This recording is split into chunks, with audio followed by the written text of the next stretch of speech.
स्वामी समर्थ सगळ्यांना स्वागत आहे तुमचं आपल्या चॅनलवर। आज आहे शनिवार आणि शनिवार म्हटलं की एकदम निवांतपणा असतो। वीकेंडला सुट्टी असते लाडोबाच्या बाबांना, मग काय सगळं निवांतच असतं। आज मी तुमच्यासोबत शेअर करणार आहे सकाळी उठल्यापासून ते अगदी संध्याकाळपर्यंत मी माझी 2 मुले कसे सांभाळते आणि घरातली कामे कशी करते हे दाखवणार आहे। घरची कामं, मुलांची मस्ती आणि आजचा स्पेशल बेत हे सगळं पाहायला मिळेल आजच्या व्लॉगमध्ये, तर शेवटपर्यंत नक्कीच पहा। तर आपल्या शनिवारची सुरुवात होते घराण्यातल्या छोट्या सेलिब्रिटीपासून। हे बघा आमची चिवताई, सगळ्यात आधी मस्त सकाळी सकाळी आपले गोडू चिवताईला आंघोळ घातली आणि सकाळी आंघोळ झाल्यावर लहान मुले किती ताजीतवानी आणि क्यूट अशी दिसतात नाही का। जणू काही आत्ताच एखादं गुलाबाचं फुल उमललंय असं वाटतं। चिवची आंघोळ घालणं म्हणजे एक मोठं टास्कच आहे बरं का, पण ती झाली की तिचा खरा आवडता कार्यक्रम सुरू होतो, ते म्हणजे तिचा गंध पावडर लावणे। चिवला पावडर आणि गंध लावायची इतकी हौस आहे की मी कायच सांगू तुम्हाला। जोपर्यंत तिच्या चेहऱ्यावर गंध आणि पावडर लावत नाही तोपर्यंत मॅडमचा मेकअप पूर्णच होत नाही। आमच्या चिवताईला असे नवीन नवीन कपडे घालण्यासाठी खूपच आवडतात। तिला रोज नवीन एक कपडा पाहिजे आणि ते पण स्टायलिश मध्ये। किती आवडतं तिला असे नवीन नवीन कपडे घालण्यासाठी, पहा ना तुम्हीच। मुलांना सगळं आवरून झालं की त्यांना कपडे घालून झाले की मग येतो माझ्या बायकांचा आपल्या हक्कांचा आणि ठरलेला वेळ। म्हणजे आधीच म्हटलं होतं की शनिवार म्हणजे सगळं कसं एकदम रिलॅक्स आणि निवांत असतं। इतर दिवशी सकाळी कशी चक्रीवादळासारखी धावपळ असते ना, डबा करा, आवरा आणि पळापर, बापरे। पण आज शनिवार असल्यामुळे मी माझं चहा पाणी आणि नाश्ता अगदी आरामात करत बसले होते।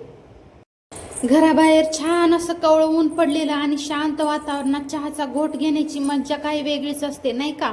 मी आणि चिव मार्केटला गेले ना की नेहमी पोतभर भाज्या घेऊन येतात म्हणजे पिशवी भरून सांडली इतकी भाजी ते आणतात।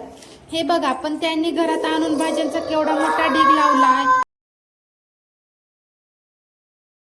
भाज्या, कढीपत्ता, कांदा, कैरी एवढं सगळं त्यांनी। आता बाबांनी आणलेल्या या भाजीच्या ढिगाऱ्यात मला एक मस्त आणि हिरवीगार कैरी पण गोड होती खायला।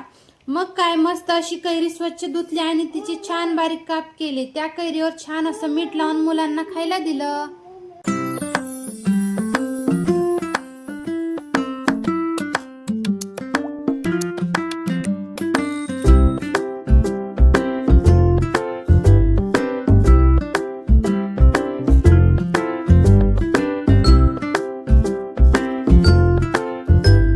चला तर मग मुलं कैरी खाण्यात मग्न आहेत तोपर्यंत मी लागते माझ्या दुपारच्या जेवणाच्या तयारीला। आजचा शनिवारचा बेत एकदम गावरान आणि पौष्टिक स्पेशल आहे बरं का।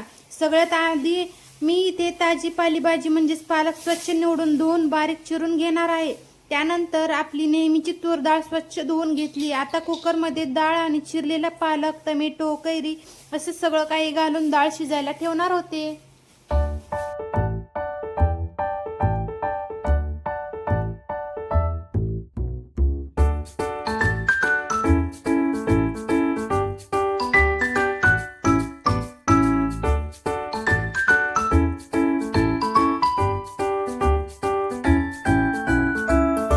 डाळ शिजत आहे तोपर्यंत मस्तपैकी बाकीच्या पण भाज्या मस्त असं निवडून घेतल्या, स्वयंपाक करून घेतला। चपाती, दोडका आणि भाजी। डाळ शिजून झाली, वरणाला लसणाची खमंग अशी फोडणी दिली। चला तर मग आता जेवणाचं ताट तयार आहे। जेवण तर पोटभर झालं, आता सन्मयी सोबत खेळत आहे थोडं। आता जेवण झाल्यानंतर मग दुपारी निवांत अशी झोप घेतली। हे बघा, दुपारच्या जेवणाची भांडे अजून साठलेलीच आहेत। आता ही सगळी भांडी घासणी, किचनची ओटा साफ करणे हे तर माझंच काम आहे, झोपून कशी चालणार। चला तर वेळ न घालवता पटापट भांडी घासून घेऊ आणि किचन एकदम चकाचक करून टाकू।